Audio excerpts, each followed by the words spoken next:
Hello students, हमारे YouTube channel में आप सभी का स्वागत है। स्टूडेंट्स, आज मैं एक नए टॉपिक ज्योग्राफी का लेकर आया हूँ, भारत की मिट्टी यानी कि इंडियन सॉइल। देखिए, भारत की मिट्टी के बारे में आज हम लोग पढ़ेंगे। देखिए, मिट्टी किसे कहा जाता है, पहले इस बारे में जान जाए। तो जमीन के ऊपरी परत पर रवेदार परत को मिट्टी कहा जाता है। यानी कि जमीन के ऊपर जो रवेदार पतली परत होती है, उसी पतली परत को मिट्टी कहा जाता है। और मिट्टी का निर्माण खनिज लवण, टूटे फूटे सैलों यानी कि पहाड़ के टुकड़ों तथा जीवांश एवं पेड़ पौधों से होता है। यानी कि अगर पहाड़ टूट टाट कर आगे वही मिट्टी का रूप ले लेता है, या जीवों के अंश भी रूप ले लेता है। यानी कि मिट्टी का निर्माण बेसिक रूप से खनिज लवण, जीवांश, पेड़ पौधे और वनस्पतियों से होता है। आप बात कर दें कि मिट्टी के अध्ययन करने वाले विज्ञान की शाखा को मृदा विज्ञान कहा जाता है। क्या कहा जाता है? मृदा विज्ञान। अगर मिट्टी के विज्ञान, मिट्टी से संबंधित जो विज्ञान अध्ययन कर रहा है, उस विज्ञान को मृदा विज्ञान कहा जाता है।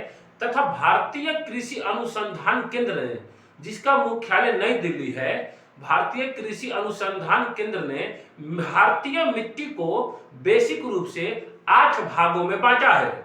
लेकिन मिट्टी मुख्य रूप से 4 प्रकार से होती है। उसी 4 प्रकार को हम लोग यहाँ पर पढ़ेंगे।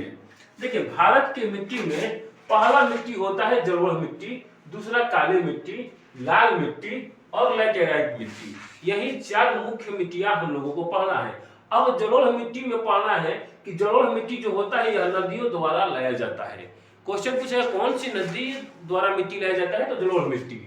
जलोढ़ मिट्टी जो है नदियों द्वारा लाया जाता है, इसमें पॉइंट वाइज दिया गया है। फिर जलोढ़ मिट्टी में पोटाश की बहुलता होती है, यानी कि पोटाश की मात्रा बहुत भारी मात्रा में होती है। लेकिन इसमें नाइट्रोजन की कमी होती है, ध्यान रखना है। जलोढ़ मिट्टी में नाइट्रोजन और मैग्नीशियम की कमी होने के कारण इसमें पोटाश की बहुलता ज्यादा होती है।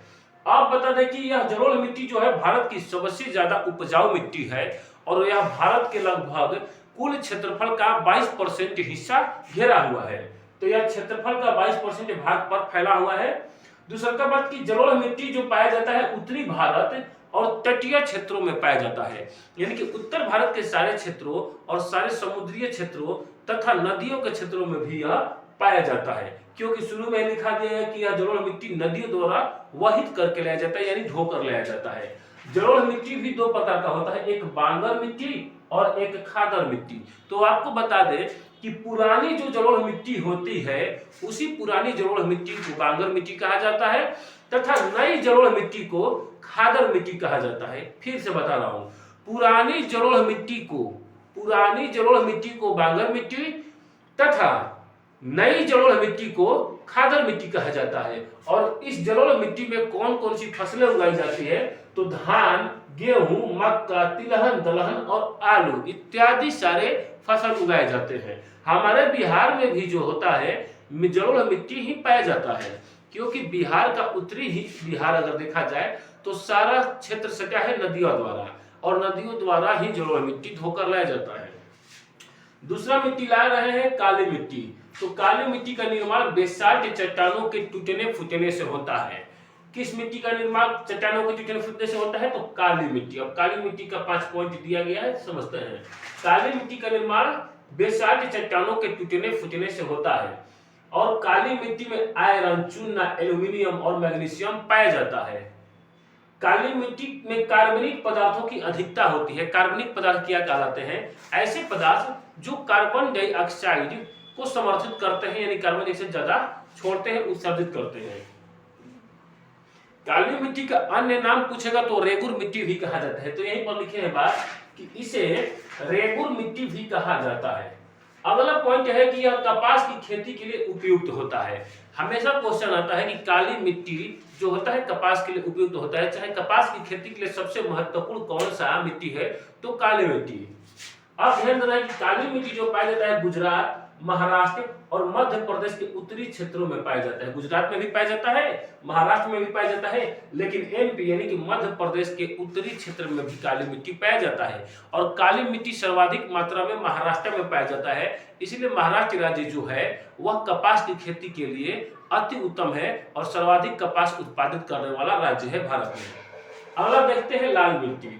तो देखिए लाल मिट्टी जो है आयरन ऑक्साइड की भारी मात्रा होने के कारण लाल दिखता है। तो आयरन ऑक्साइड यानी कि लौह ऑक्साइड इसी को कहा जाता है हिंदी में। तो आयरन ऑक्साइड के कारण यह लाल दिखता है, लेकिन इसमें सिलिका और आयरन ऑक्साइड दोनों पाया जाता है, ध्यान रखिएगा।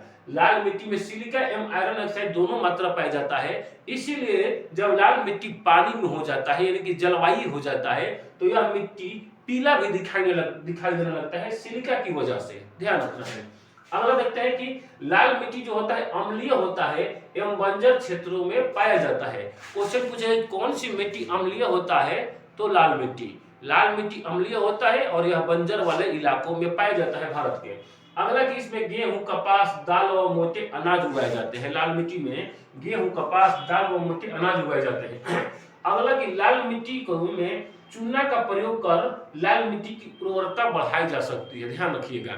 लाल मिट्टी में अगर चूना का यूज कर देते हैं, प्रयोग कर देते हैं, तो उसकी उर्वरक क्षमता जो है बढ़ाई जा सकती है। क्वेश्चन पूछ देगा कि किस मिट्टी में चूना मिला देने से उर्वरक क्षमता बढ़ेगी, तो लाल मिट्टी।